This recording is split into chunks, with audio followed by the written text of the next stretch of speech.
dia, pessoal. Bom dia. Então, hoje vamos dar continuidade do nosso carinhoso e afetuoso LAPEDcast, ano 2025. Todos os que me conhecem, eu sou Ana Lúcia, sou médica pediatra e professora. E conosco hoje temos a nossa fiel escudeira. Já muito conhecida aqui, agora no 4º ano da Faculdade de Medicina. E trazendo a minha ilustre colega Yandra. Oi, gente. Ela também está no 4º ano de Medicina da UNO. E hoje a gente recebe a nossa convidada especial, Caliandra. Cali, por favor, se apresente. Oi, tudo bem? Meu nome é Caliandra de Almeida. Eu sou pediatra e oncologista pediatra. Me formei na UNO, sou egressa como as meninas. Fui aluna da professora. Com muito orgulho. E fiz faculdade na UNO, fiz residência em pediatria no Hospital de Clínicas de Passo Fundo. Depois eu fiz oncologia pediátrica no Hospital de Santa Maria, lá da Federal de Santa Maria, e mestrado em educação médica lá. E aí voltei para Chapecó para atuar na área de oncologia pediátrica. Fui prof da UNO também e na parte de pediatria geral para ter um equilíbrio entre as patologias e a criança saudável. Perfeito, baita formação. Pra gente é muito bom ter um exemplo que saiu da UNO e tem uma formação tão boa. E a gente ficou muito feliz de ter tido você como professora e agora estar te recebendo aqui no podcast também. Obrigada. Então, Prof. Ana, quer falar o tema super novo de hoje? Claro! Então, hoje nós vamos conversar sobre as doenças mais comuns na oncopediatria, na oncologia pediátrica. Então, para situar na parte quais os cânceres, quais as doenças dentro da oncologia. Câncer e todas as alterações que acarretam essas patologias mais comuns dentro da pediatria. Perfeito. Então, as mais comuns que a gente tem é leucemias e linfomas, seguidos de tumores do sistema nervoso central, mas a gente tem câncer no osso, né? A leucemia é o câncer no sangue, falando, né, para entender melhor.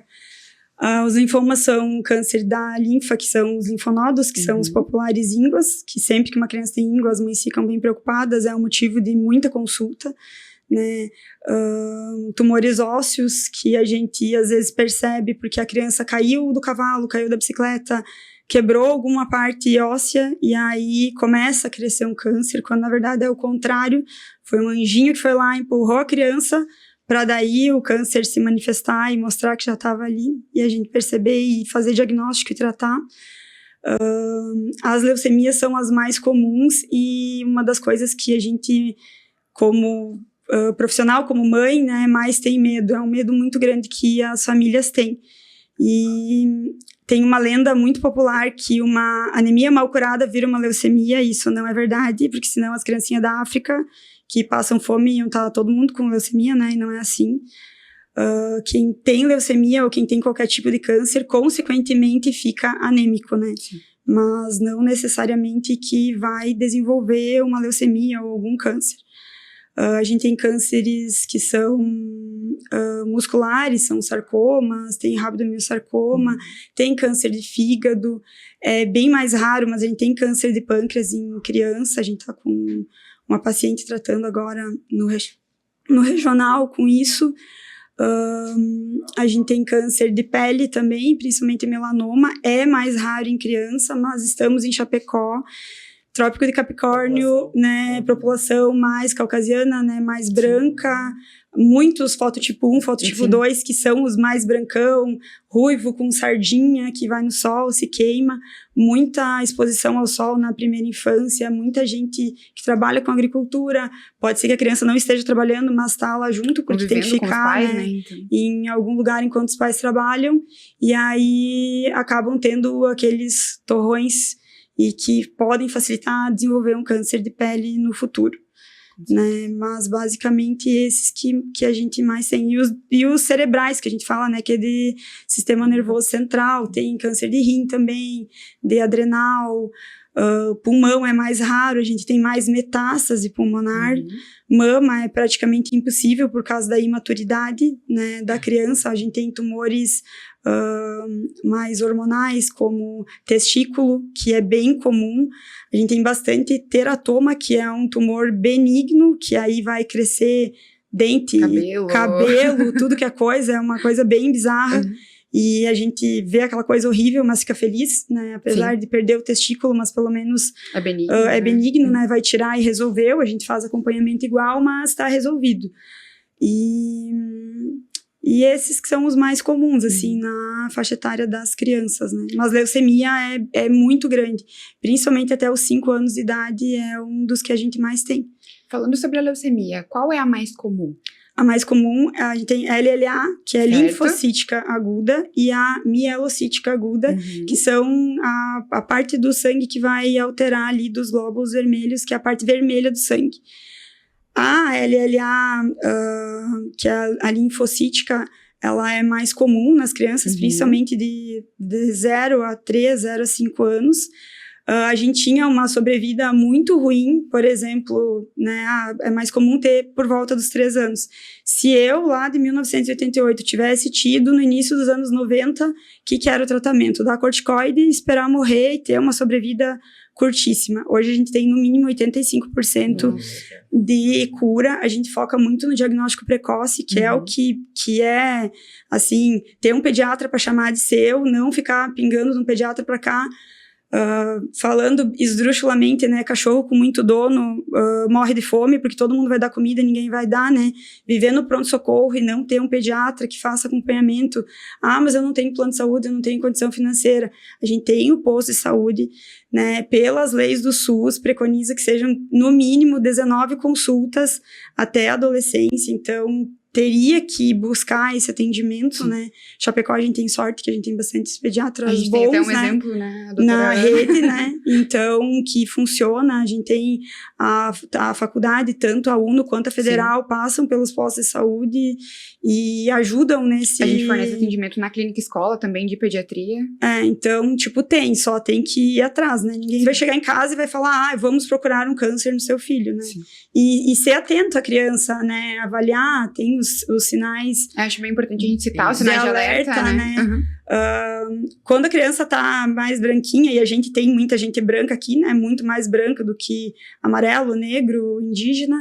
Aí, quando vê que a criança tá mais branquelinha, a boca mais pálida, a criança que ama o celular, ama correr, ama saracotear, começa a ficar ali com sono.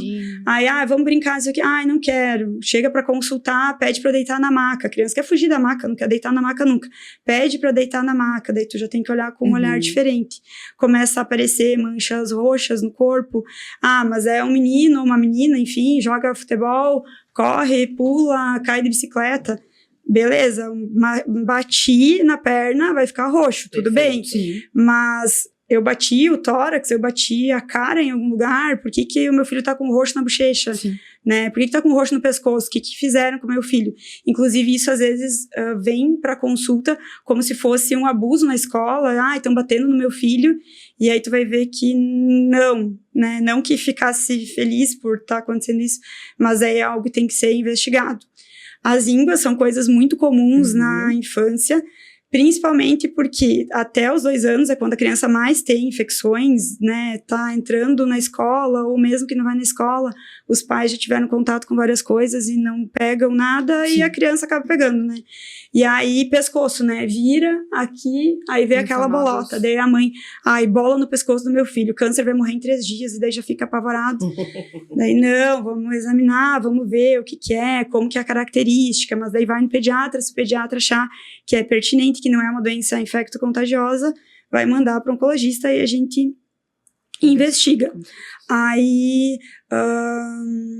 tontura, né? A criança fica tonta, acorda de manhã, tá vomitando, tipo grávida que fica vomitando de manhã. A gente fala em vômitos em jato. Todo vômito, ele é um jato, mas é diferente de eu estar olhando pra ti, só um pouquinho que eu tô com náusea, vou ali e vomito, né? De eu tá falando de vomitar, porque ele não tem uma náusea que vai vir antes, né? Uma precedendo o vômito. Aí a gente fica preocupado, a criança corria normal, começa a fazer uma marcha, assim, caminhar como se estivesse bêbada, meio tonta, tá pegando as coisas na mão, começa a cair, ou tá correndo, que os vô falam, né, perde as pernas, e estrabismo também, alteração de visão. Eu tô vendo normal aqui, metade do campo visual tá preto, ou eu tô começando a ficar estrábico, eu tô vendo duplo, essas alterações visuais. E às vezes a criança não se queixa, porque às vezes o tumor ele cresce muito devagar no sistema nervoso central, ali na cabeça, e a criança não tá vendo que tá aumentando, e tipo assim, pra ela tá normal, ela se adapta, a criança é muito adaptável, né? E fazer teste do olhinho é preconizado pelo SUS, sair da maternidade com o teste do olhinho. Eu faço sala de parto, sou neurótica, vejo na primeira consulta, vejo no nascimento, vejo na primeira consulta, vejo com um mês, a criança tá lá com o olho aberto sem fazer nada, vem cá, bota uma luzinha em cada olho para ver o reflexo vermelho. A gente teve bastante pessoas falando sobre retinoblastoma, porque teve a filhinha do Thiago Leifert, que apresentava o Big Brother, e foi uma fatalidade, mas graças a isso muitas pessoas ficaram sabendo. É uma forma fácil de ver. Todo mundo tem celular com flash, vai lá, tira uma foto, um olho queimou que ficou vermelho, o outro olho ficou branco. Algo de errado não tá certo. Sim. Vamos investigar, pode ser retinoblastoma, pode ser outra patologia, a gente tem que ver. Dor óssea e as mães que veem, a criança tá crescendo e aí reclama de dor nas pernas, tá? Como é que é essa dor nas pernas? Teu filho tá acordando de madrugada, aí você vai lá, faz massagem e passa, beleza. Não, eu tenho que dar paracetamol, eu tenho que dar dipirona, algum analgésico mais forte. Não, eu tenho que fazer massagem lá, a avó faz massagem com o doutorzinho, canela de velho, passa ali, né, e não passa, ou passa, dá 10, 20 minutos, a criança acorda de novo. Crianças que são mais altas, que crescem mais rápido, que têm estirão, elas têm dor óssea. Eu, né, não tive, né, 54,5, não sei o que é isso, não só ouvi falar, mas as crianças que crescem têm isso, mas a gente tem que ver se tá mudando alguma coisa.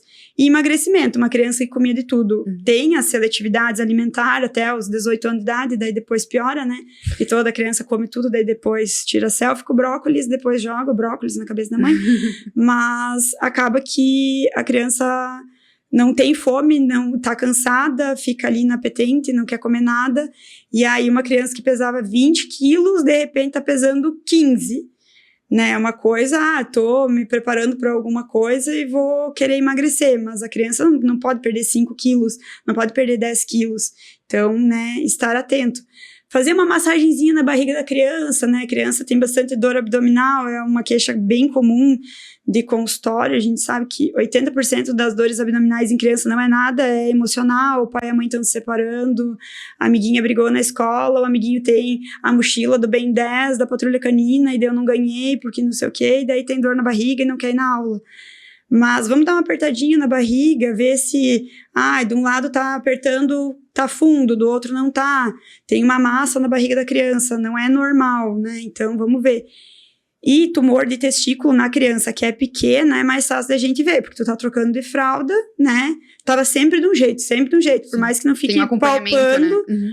E daí, de repente, fica muito grande, né? Tá ali, um dos testículos tá pequeno, o outro tá enorme, mais do que o dobro do tamanho. Então, né, vamos fazer um ultrassom, vamos constar, vamos ver o que é.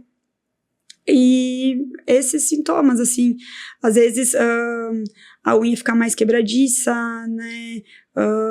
Depois, quando faz quimioterapia, tem queda de cabelo, né? Esses sintomas, assim, que são os mais comuns. Mas principalmente roxos no corpo, né? Que são hematomas sem você ter batido. É isso que eu gostaria de enfatizar, cara. Então, acho que é bom a gente... os sinais, a gente, principalmente... então, o roxo é sem ser batido, na maioria eles são planos, eles não têm edema, eles não são dolorosos, né? Então, esses são uma diferença que às vezes a gente consegue ver no dia a dia, cara, e como você enfatizou também, a população nossa é com a pele mais branquinha, e mostrar que pode estar com a pele empocorada, mais branquinha, só que o essencial são as mucosas, como tu mesmo disse, a boca, a conjuntiva, os olhos, né? Então, a gente ter esse cuidado, né, cara?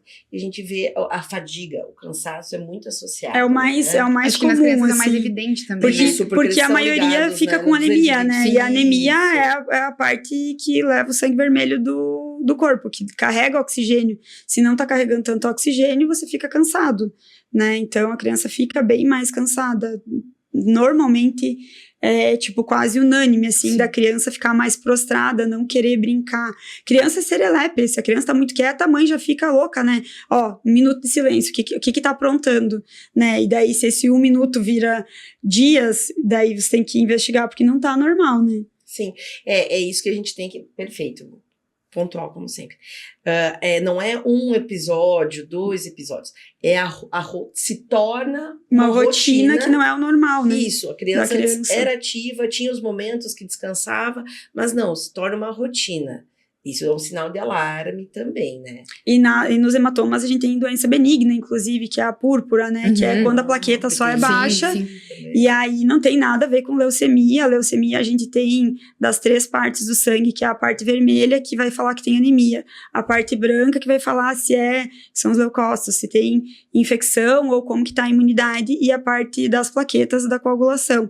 Vai ter que ter, no mínimo, 2 partes do hemograma alterado. Então, o hemograma é o exame primordial, a gente não sai fazendo medula em todo mundo, não, a medula não é pra ver, deixa eu ver como é que tá lá dentro, né, é um exame que tem que sedar a criança, tem que fazer anestesia local, entra com uma agulha dentro do osso da bacia da criança, então, tipo, é um exame bem mais complexo, né, não é todo mundo que vai fazer isso, a gente, antes de pensar em algo oncológico, sempre vai ter que fazer diagnóstico diferencial com doenças infectocontagiosas, citomegalovírus, parvovirose, Epstein-Barr, toxoplasmose, né? Então, a gente faz o diagnóstico diferencial das sorologias, né? A gente pede as doenças virais. A gente vai descartando, né? É isso que eu gostaria de enfatizar.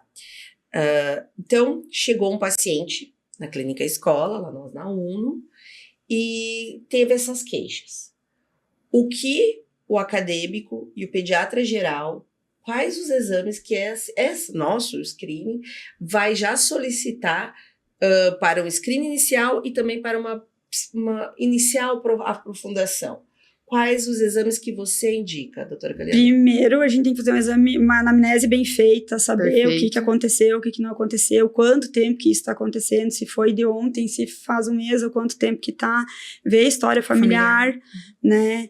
Aí, saindo da parte da anamnese, da parte teórica, a gente vai examinar o paciente. Tem que palpar a barriga, não dá, é inadmissível não palpar a barriga. Tem que ver se tem baço, fígado palpável.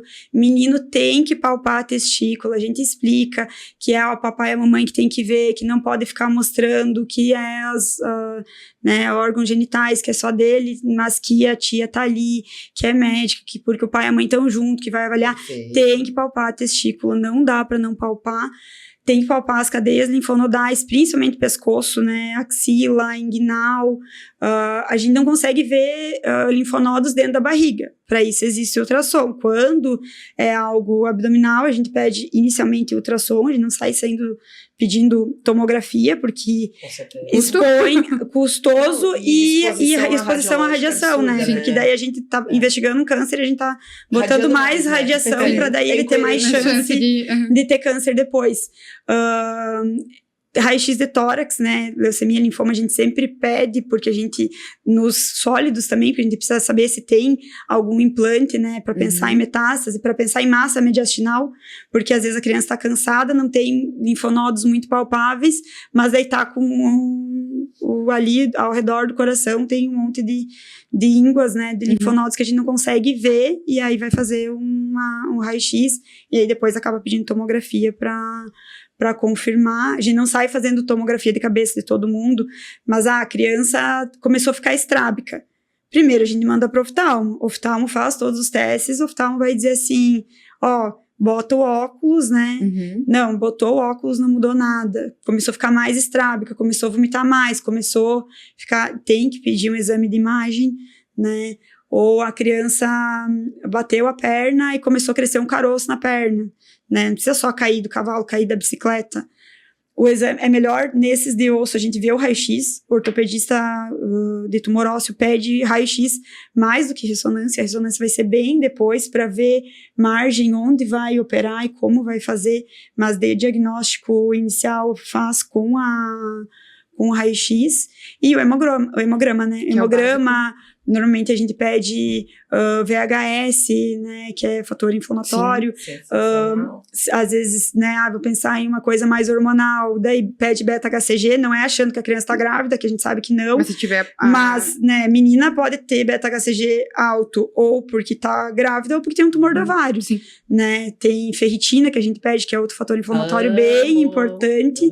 A gente tem ferritinas muito mais baixas do que alta. Mas daí tu vê uma criança que tá anêmica, que tá com uma ferritina lá em cima, não é porque o estoque de ferro dela tá bom, é porque é um fator inflamatório bem importante. Então tem que avaliar. E o DHL, né, que é a desidrogenase lática, que também normalmente está alterado nesses exames. Tem alfa-fetoproteína também, que a gente pede. Ácido úrico, principalmente nas leucemias e nos linfomas, que daí tem mais lise tumoral quando a gente faz quimioterapia. Esses são os principais, né? Ultrassom de abdômen, raio-x e tórax. E hemograma é, assim, não tem como tu pensar sem fazer isso.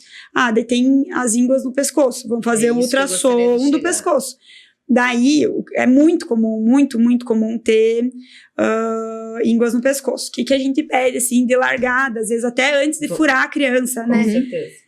Um ultrassom é um exame que é fácil, o cara vai ali, põe o gelzinho, né, faz, não dói nada, às vezes a criança fica desconfortável porque não quer parar quieta, mas daí a gente vai lá, filho, fica quieto, vamos fazer. Tem que ver se tem fluxo sanguíneo dentro, né? Câncer, com Doppler. Câncer é uma célula que se multiplica errado e esquece de morrer. Então, vai multiplicando, né? Crescimento rápido também, a gente se preocupa. A gente tem um linfoma que é o linfoma de Burkitt, ele cresce muito rápido. De uma semana para outra tá uma bola enorme ali, uma bola de tênis, não é normal, né? Os cânceres de músculo também às vezes crescem rápido, e aí você vê a criança com uma bola nas costas, não é normal, senão tu também teria, né? E aí de ver o que não tá tão comum e investigar, né? Kali, eu gostaria de só enfatizar também, como nós estamos falando para toda a população, acadêmicos, residentes, médicos e população, as características dos linfonodos quando que for estão palpáveis. Quais são as características de uma patologia que normalmente eu sempre tenho linfonodomegalia, eu penso, inicialmente faço os screen, mas eu também já solicito também storges, né? Aqueles sinais de alerta, eu estou palpando, o que está acontecendo? Fibroelástico, não, móvel. Aderido. Para a população entender, você vai palpar, vai ter a bolinha ali, é uma bolinha macia. Eu tô puxando ela, né, tô ali puxando a bolinha pro lado, ela tá indo pra cima, tá indo pra baixo, tá indo junto com o dedo onde eu tô indo, né, e é pequena, a gente não vai, vou sair correndo, fazer exame, vamos acompanhar, fez febre, né, febre recorrente é um sinal muito importante, né, um dos mais importantes.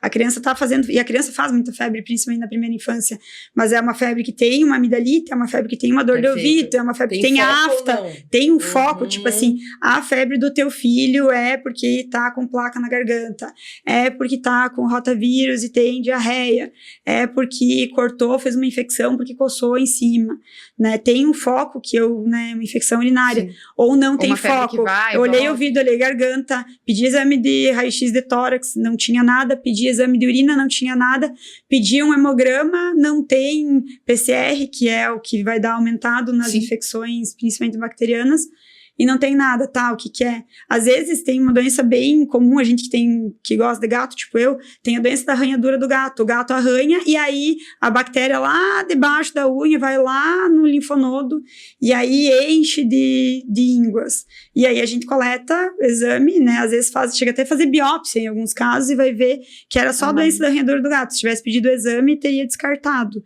né, esse é um exame que a gente não tem disponível pelo SUS, mas conversando com a mãe sempre dá um jeito, né, e que o filho é a prioridade, a gente acaba, se tem indicação mesmo, fez todos os outros são negativos, né, não tem fluxo sanguíneo pra gente pensar que é um câncer começando ali, a gente acaba pedindo.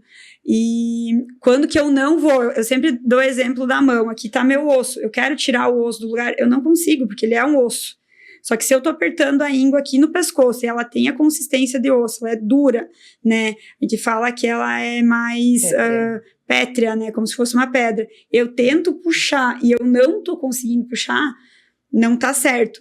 E tem alguns linfonodos, assim, que, tipo, não tem por que ter, né? Tô com dor de garganta, vai aumentar os linfonodos né, de tudo. Eu tenho um aqui atrás da orelha, que é o Fred, que eu tenho desde os 10 anos de idade, que eu fui tomar banho num açude, minha mãe falou pra não ir, eu fui lá e tive uma dor de ouvido, e eu tenho ele até hoje, tá aqui, lindo, vivo apertando ele sai do lugar, é pequenininho, tá tudo certo, né, que já cresceu comigo, vai passar o resto da vida ali, não saiu até agora, não vai sair. Não vou investigar, ver, porque já teria acontecido alguma coisa, né, mas ele começou a crescer muito rápido, não tinha nada. Aí a gente tem que se preocupar, porque não é normal, né? Então... Eu acho que a comparação com o osso é muito importante. A consistência dura, pétrea, aderido, firme, como se fosse enraizado, né? Aderido a planos profundos.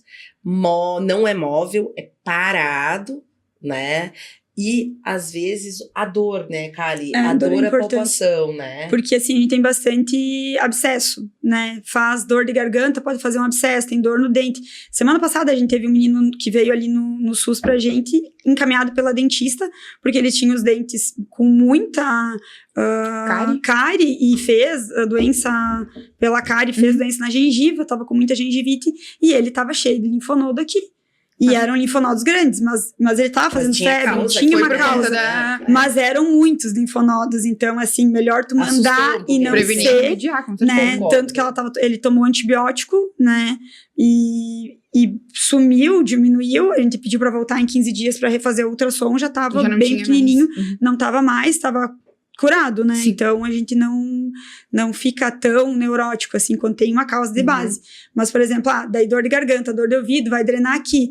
Tô com diarreia, posso ficar na virilha, ali na região inguinal, com linfonodo, né? Mas, por exemplo, por que eu teria um linfonodo aqui? Aqui não é normal eu ter linfonodo. Axilar também não. Né? Axilar, mais, tipo, tô com com pneumonia, aí às vezes vai. Mas aí eu vou ter tosse, vou ter aumento de frequência respiratória, né? A gente tem pneumonia que só tem dor abdominal, porque às vezes é pneumonia de base. Mas vai ter outra coisa junto, né? Então, por isso que é importante o exame físico. Perguntar, tem gato, tem cachorro, né? Teve arranhadura, não teve, né? Nas ínguas, que são os linfonodos, é importante isso também.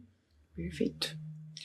Tem alguns fatores que a gente pode associar, ligar mais algum alerta, fator genético?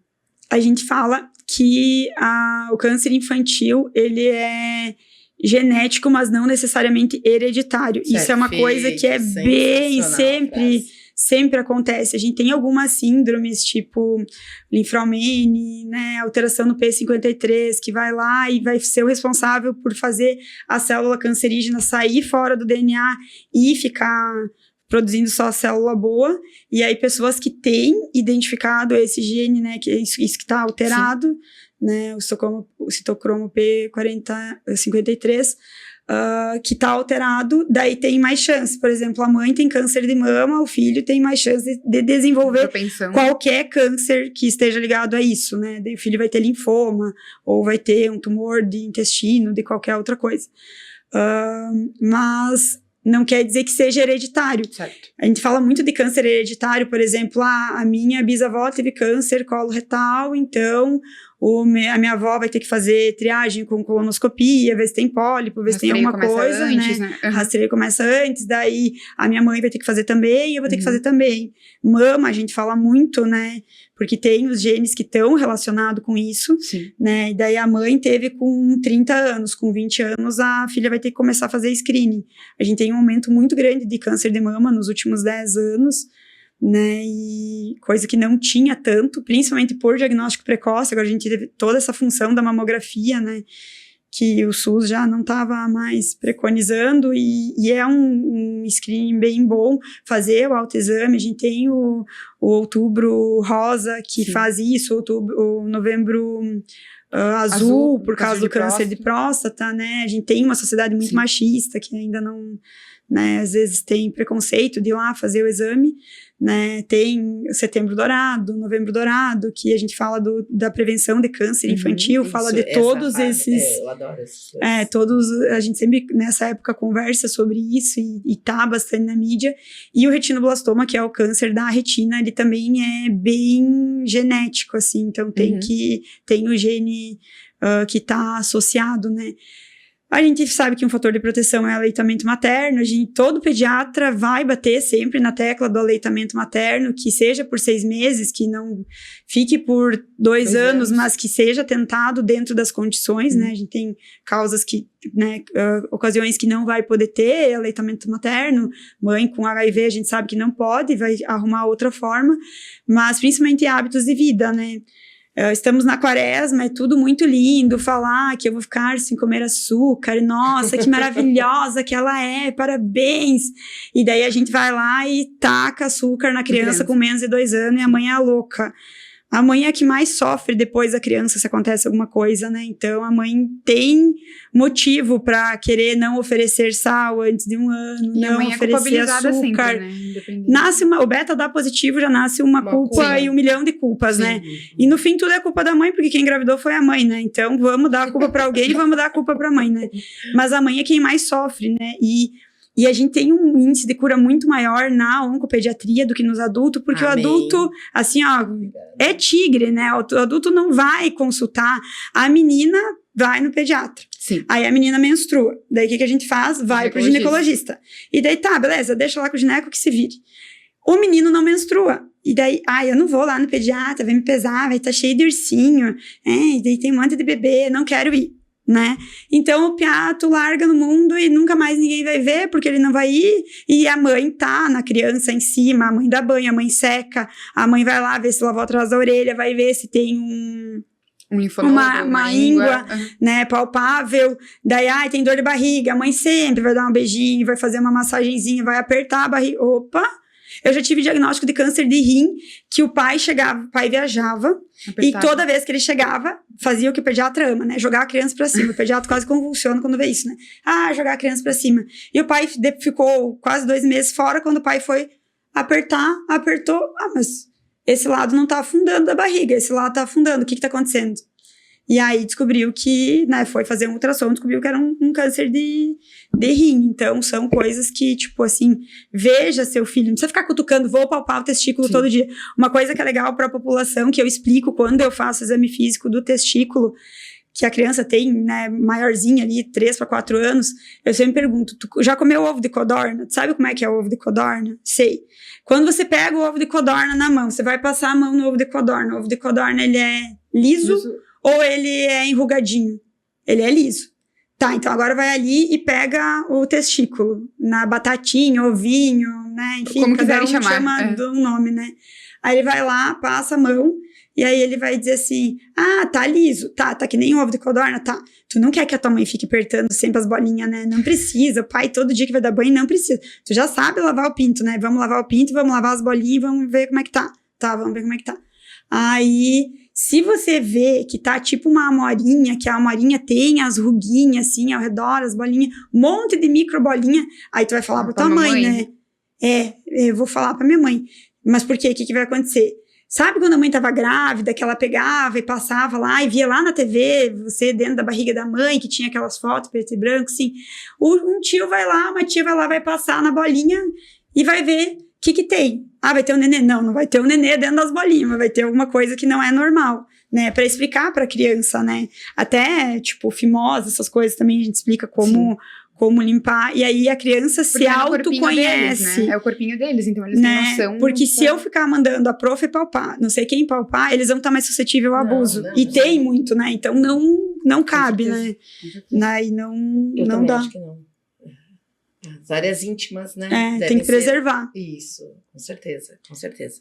E, doutora, os tratamentos disponíveis hoje em dia para o tratamento do câncer infantil, teve alguma inovação, assim, ou são o tradicional ainda?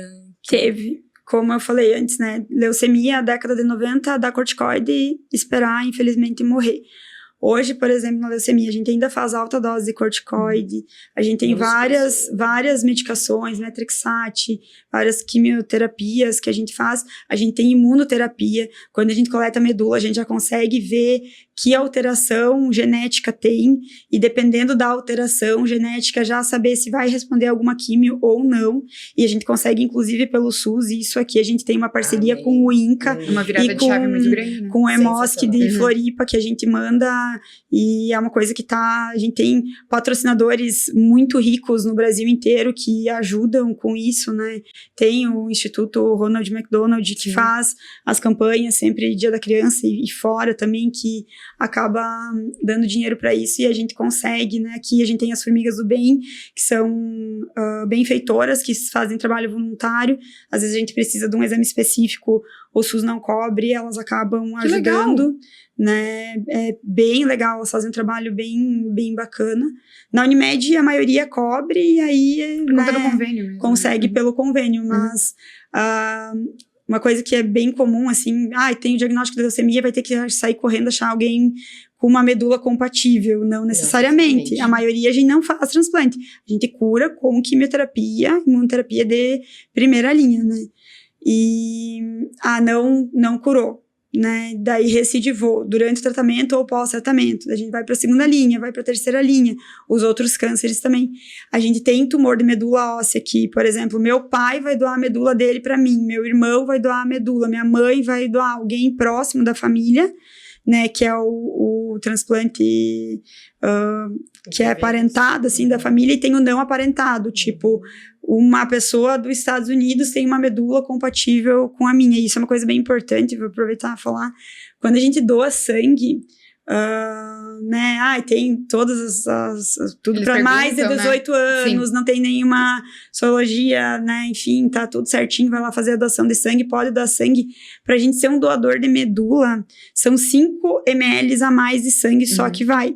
Nesses 5 ml não quer dizer que você vai ser doador, você está num banco de dados, no Redome, que é brasileiro, e num banco internacional. O que eles vão fazer com aqueles 5 ml de sangue? Eles vão botar numa máquina lá, vão ver, vai sair como se fosse o código de barra do sangue, que o meu código de barra é diferente do teu, que é diferente do teu, que é diferente do teu, que tem um irmão gêmeo, né, que não é o mesmo.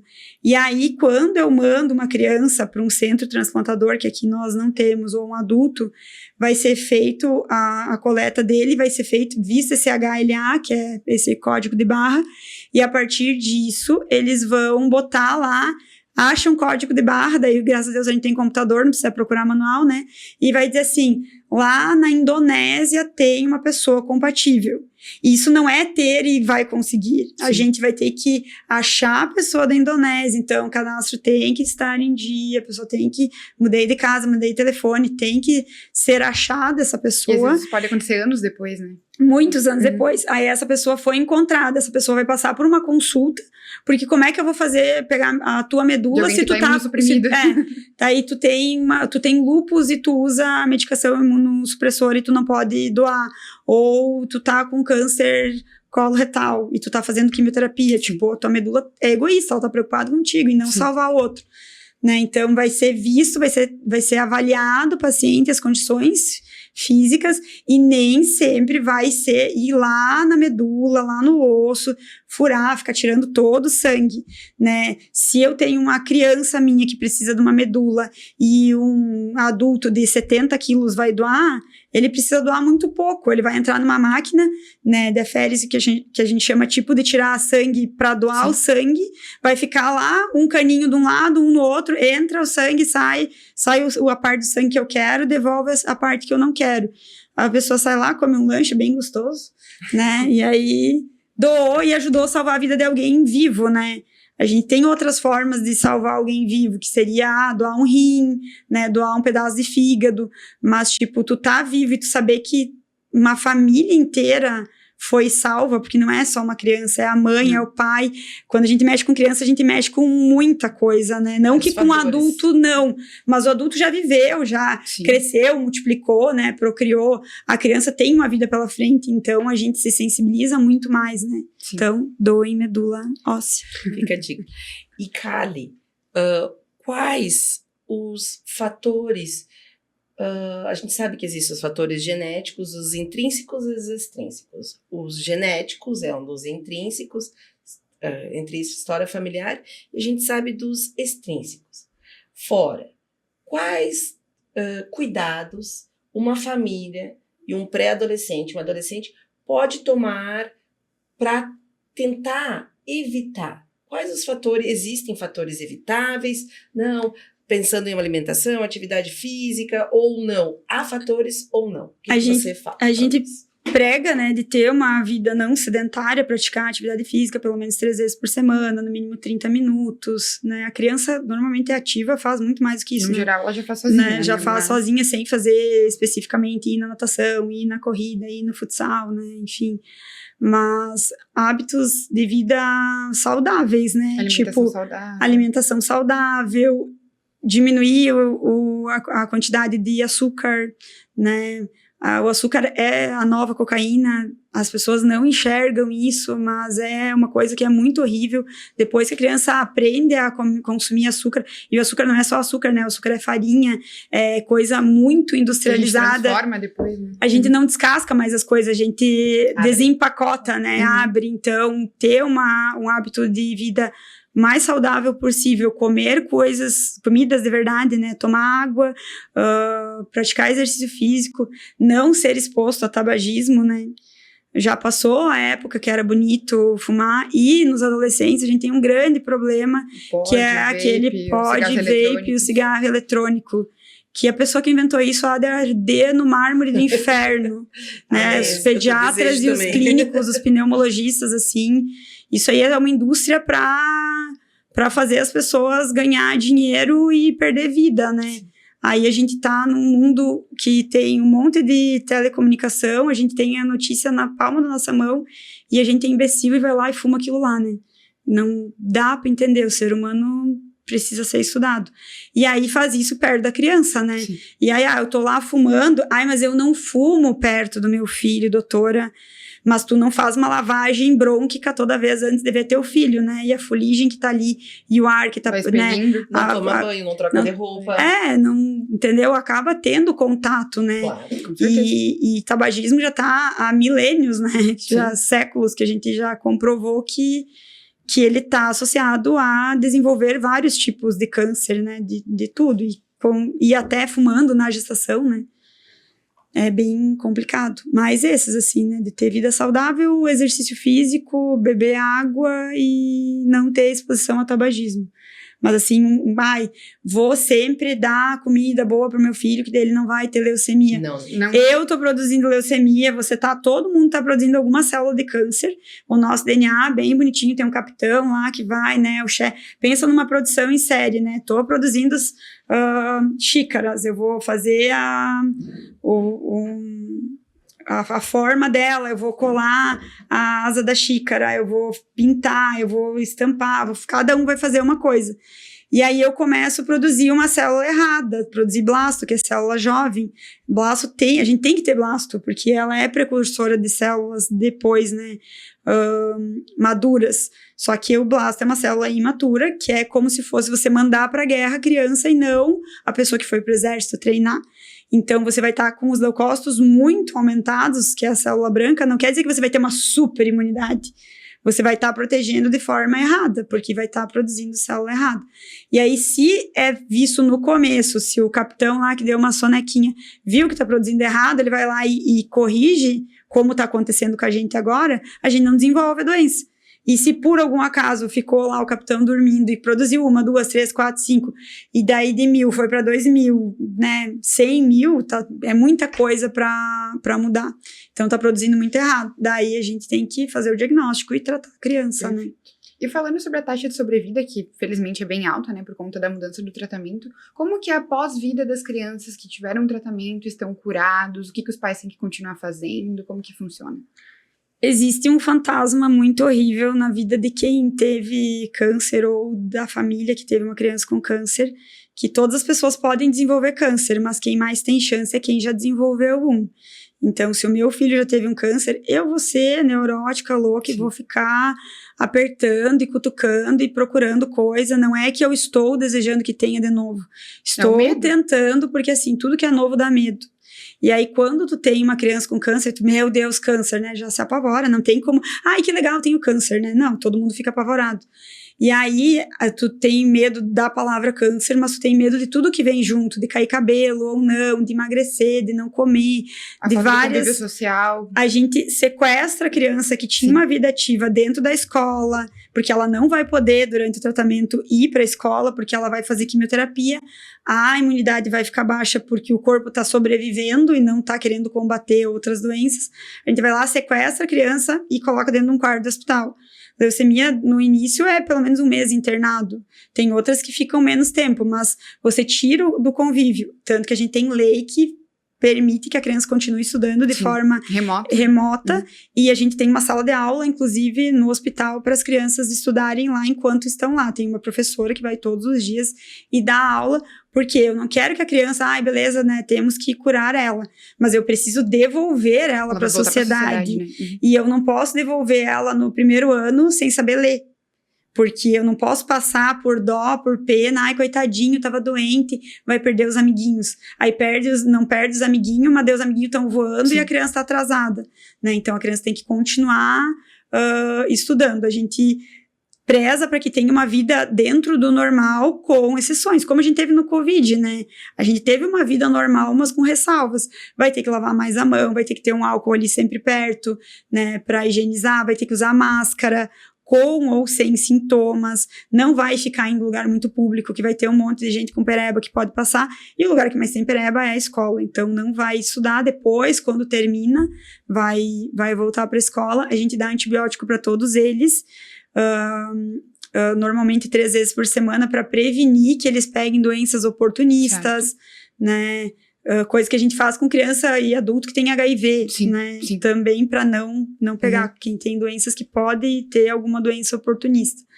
Mas isso que a gente mais cuida, né? Para devolver uma criança para a sociedade, né? Que essa criança seja o mais próximo do saudável possível. Primeiro a gente trata ela, né? Depois a gente faz, né, todo o acompanhamento psicológico. E a gente tem uma equipe multidisciplinar no hospital já. Até essa semana as acadêmicas estavam passando comigo e viram a prescrição dela, falou assim, nossa, já tem ali acompanhamento, tá lá, comida, né, o que pode e o que não pode comer, porque tem coisas que não pode comer, controle de sinais vitais, depressão, ver temperatura, tudo, aí tava lá, avaliação com dentista, 1 vez por dia, avaliação com psicólogo, avaliação com nutricionista, avaliação com fono, fisioterapeuta. Né? Fisioterapeuta tá muito parado, vai fazer fisioterapia motora, tá com alguma coisa respiratória, vai fazer fisiorrespiratória. A gente bota toda a assistente social, né? A gente tem todo esse aparato, porque a gente não trata o paciente sozinho. E a enfermagem que não é nem o nosso braço direito, né? É o nosso braço direito, esquerdo e o pescoço, né? Porque... Com certeza. Cara, a gente não vive sem enfermagem, não que a gente viva sem as outras especialidades, assim, mas... É essencial para nós. É essencial, e a enfermagem é quem a gente trata, eu falo sempre, a gente trata. Quem cuida é a enfermagem.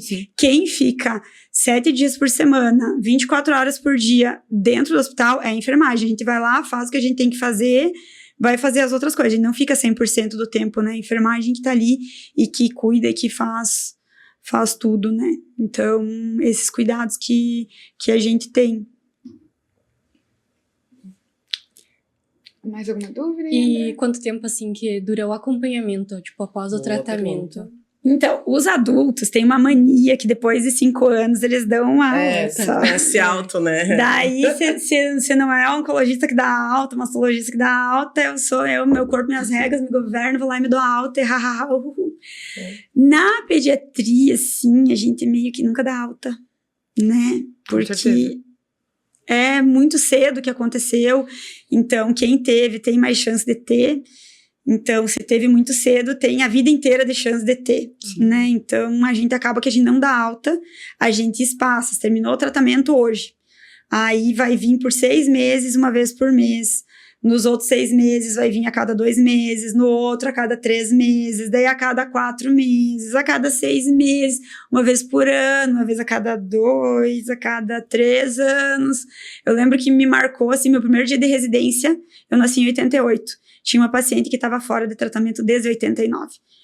Eu olhei aquela pasta cheia de ácaro, né, 300 anos aquela pasta lá, cheguei pra minha chefe e falei, vou dar alta, né? Daí ela falou, não, tu não pode dar alta. Eu falei, mas como que eu não vou dar alta? 89. Nós estamos em 2017, que era na época da residência. Daí ela falou, mas você perguntou se ela teve filho? Eu falei, não. Tipo, vou ser pediatra do filho, porque eu vou perguntar se ela teve filho. Volta lá e pergunta. Vai, o cão arrependido. Oi, você teve filho? Não. Tem interesse em ter filho?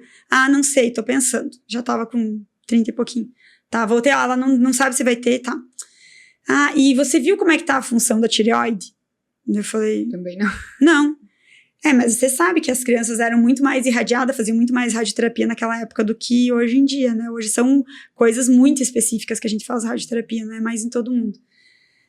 Tá, volta lá, pede a tireoide, volta. Voltou a paciente 2 semanas depois com o exame da tireoide. Ela falou, a tireoide tá boa, mas diz pra ela que a gente só vai dar alta quando ela tiver filho. Eu falei, tá, e se ela não tiver filho? Daí a gente não dá alta. Né? Simples assim. Porque daí, se você tem... O ser humano é um troço bizarro, né? Se tu não tem que ir... Eu vou na Nutri. Eu sei o que a Nutri vai me falar. Que ela vai me mandar fazer exercício físico, que ela vai me mandar tomar água, que ela vai me mandar emagrecer e fazer as coisas. É só fazer. Se tu vai uma vez na vida e tu faz aquilo, tu consegue. Mas eu preciso ir na Nutri, pra Nutri, eu tenho que ir lá pagar uma consulta. Pra ela me dizer. Você vai fazer isso. Daí nós vamos ter que pesar e vamos ter que medir de novo. Né? Tipo, eu sei o que tem que fazer. Só que se tu não é cobrado, tu não vai fazer. E aí, o menino vai cair no mundo, não vai fazer nunca. Quando tiver 45 anos, vai lá pensar na próstata e azar do resto. E aí, às vezes, a gente não vê que voltou a doença, voltou aquela ou outra, e aí vai fazer um diagnóstico tardio, já tratamento de primeira linha às vezes não vai dar, já vai para um de segunda, que já não é mais tanta chance de cura. E as mães que têm muito medo da primeira doença, elas têm medo do câncer e o medo do novo. E o diagnóstico da recidiva, ele é sempre muito pior, porque elas já sabem o que passou até chegar ali. Sim. E que viu uma luz no fim do túnel e que talvez não veja de novo. Então, a recidiva é sempre muito pior do que tu dar o diagnóstico de primeira, assim, né? Então, é bem difícil. As mães não largam, assim. Mães, pais também, eu tenho familiares, pais muito presentes, né? Avós, às vezes não tem a mãe, né? Mas na grande maioria, né? Dia da mulher, né? Parabéns a todas as mulheres, né? Mas as mães que acabam fazendo meio que tudo, assim, né? Ficando mais presentes, né? Em todo o contexto. E falando um pouco sobre a residência de oncologia, qual que é o panorama aqui que a gente tem no Brasil, em Santa Catarina, no Sul? Em Santa Catarina a gente só tem um lugar, que é Florianópolis, oferece 2 vagas. Eu fiz em Santa Maria, eram 2 vagas, eu fui R única, não tinha R+, não tinha R igual, não tive R-. Câncer assusta, câncer dá medo, né? Todo mundo fala, pediatra, que legal, o que tu faz? Eu cuido de criança com câncer. Nossa, meu Deus, parece que todo mundo vai morrer. Não, eu faço porque eu não quero que as pessoas morram, né? Senão eu abriria uma funerária, né? Então, né? Tipo, não dá. Mas é verdade, todo mundo fica, nossa, por que oncologia pediátrica? Tu escolheu trabalhar com a morte. Tu deve ter o coração muito duro. Não, eu tenho que ter o coração bem mole, tem que saber rebolar bem direitinho, porque senão tu tá ali falando pra uma mãe que o filho dela tem câncer, tem chance de morrer, e tu vai estar chorando na frente da mãe, que credibilidade que tu vai passar. Não é que tu não sofra, né? A gente sofre junto, a gente chora junto, e eu nunca tive vergonha de chorar na frente de pai e mãe, né, não só de câncer, às vezes bronquiolite, que é uma doença horrível, mas, enfim, se precisar, a gente senta, chora junto e a gente se faz presente. A família precisa entender que a gente tá ali. Mas, voltando à residência, são poucas vagas, nós não temos 500 oncologistas pediátricos no Brasil hoje, são centros bem específicos, por exemplo, aqui a gente trabalha na Unimed e no regional, né, que é a SUS. No SUS, a gente tem só aqui em Chapecó, que vai até a fronteira extremo oeste, até Dionísio Cerqueira, e a gente abrange até Lages. É longe, é muito chão. É uma área muito grande. Tem criança que tem que constar às 8 da manhã e sai às 2 da manhã de casa. Tem criança que tem que vir no dia anterior, né? A gente tem casa de apoio que fornece, né, suporte para essas crianças, mas é longe. Fora aqui a gente tem Florianópolis, centro que trata, né? E Joinville, Blumenau e Criciúma. Mas de residência aqui só tem Florianópolis, né? Rio Grande do Sul tem Santa Maria, que é a mais antiga do interior do estado. Temos em Porto Alegre 2 serviços, no Clínicas e na Santa Casa. Tem acho que é esses do Rio Grande do Sul. Mais antigos, sim. E Passo Fundo também tem, Sim. que é mais recente, mas também tem. Passo Fundo, Porto Alegre com 2 serviços e aqui. Mas é complicado, né? A gente vê que as crianças já passam por um tratamento que é penoso e ainda tem toda essa questão do deslocamento, então... Por isso que é multifatorial, né? Sim. Então, mesmo o esquema das outras áreas de atuação, 3 anos de pediatria e 2 anos, e 2 anos de oncologia pediátrica. E daí, se quiser fazer transplante de medula óssea, aí é 1 ano de transplante. Certo. Aqui a gente só tem transplante no CEPOM, em Florianópolis, acima de 14 ou 16 anos, acho que é 16 anos. As nossas crianças, a gente acaba, Unimed, mandando pro Pequeno Príncipe e pro Erastinho.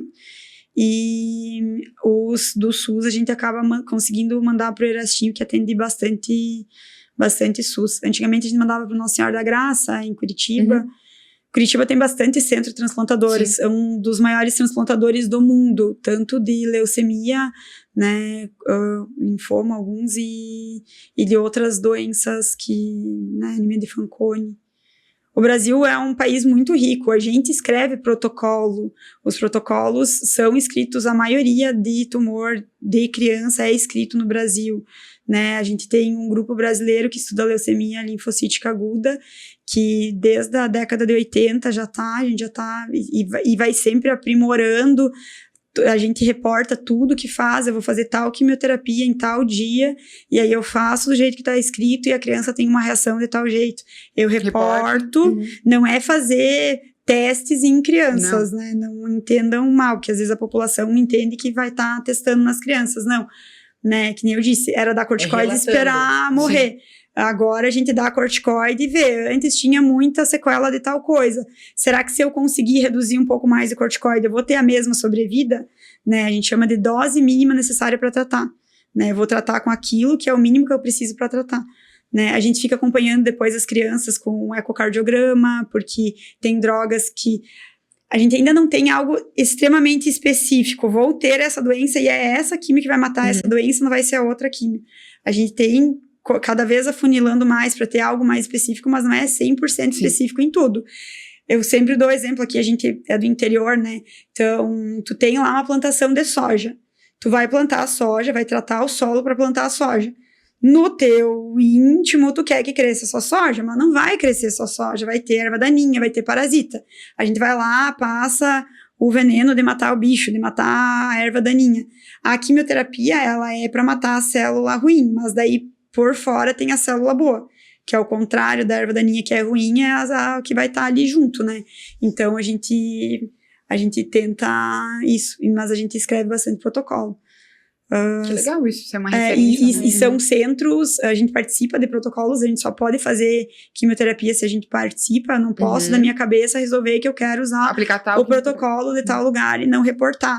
Né? E o meu chefe foi num congresso e trouxe um protocolo e eu vou usar aqui em Chapecó, porque não quero mandar dados pra lá, não, a gente tem que mandar. Até agora, dia 20 e 21, vai ter um congresso também aqui, para convidar todo mundo de neuro-onco, né? Neuro-onco-cirurgia. Vai ser bem legal. O cara que escreve o protocolo de meduloblastoma e de tumor do sistema nervoso central vai estar aqui para falar. É bem legal. A gente usa o protocolo deles lá também. É bem interessante. Bem interessante. É bom divulgar também, né? Para que o pessoal que esteja ouvindo, acadêmicos, que estejam presentes. A Chapecó até tem uma parceria, distribuiu alguns ingressos de graça para os acadêmicos estarem presentes também. Não, sempre atentos. Sempre atentos. Meninas, eu acho que nós tivemos uma super aula. Concordo aqui, totalmente. Maravilhosa. Orgulho de ter ajudado um pouquinho na formação da Carly. E por ser essa pessoa sensacional que você é. Agradecer as meninas, que é uma honra sempre estar com vocês. A gente que agradece a oportunidade. Sempre. Obrigada pela disposição, pela disponibilidade. Fez um parto, está aqui conosco. A gente sempre vai, te tem um link, um carinho muito bom contigo, tu sabe? E agradecer e desejar que a população use essa aula, aprofunde, tire as suas dúvidas, para que a atenção é o mais importante, né? O cuidado, a prevenção é a melhor fator. E se tiver alguma coisa alterada, não esquecer de procurar o seu pediatra. Eu concordo com a frase que tem um pediatra para chamar de seu. Eu digo que ele também é que nem a casa, tem a casa de campo, a casa da praia, mas tem a sua casa, né? Então tu pode ir para os outros, mas tem a sua casinha, tem o seu pediatra, né? Agradeço a todas, parabéns pelo Dia das Mulheres. Feliz Dia das Mulheres a todas. Né? Eu acho que a todas as nossas mães, as nossas familiares e a todas as mulheres ouvintes deste mundo, né? Que são sensacionais. Nós somos... O mundo das mulheres. É algo muito importante. Eu acho que é isso, meninas. Mais uma vez, obrigada pela disponibilidade de todas. Um prazer estar com todos. Foi muito rico. Muito Muito obrigada. obrigada. Voltaremos. Tchau, pessoal. Tchau. Até.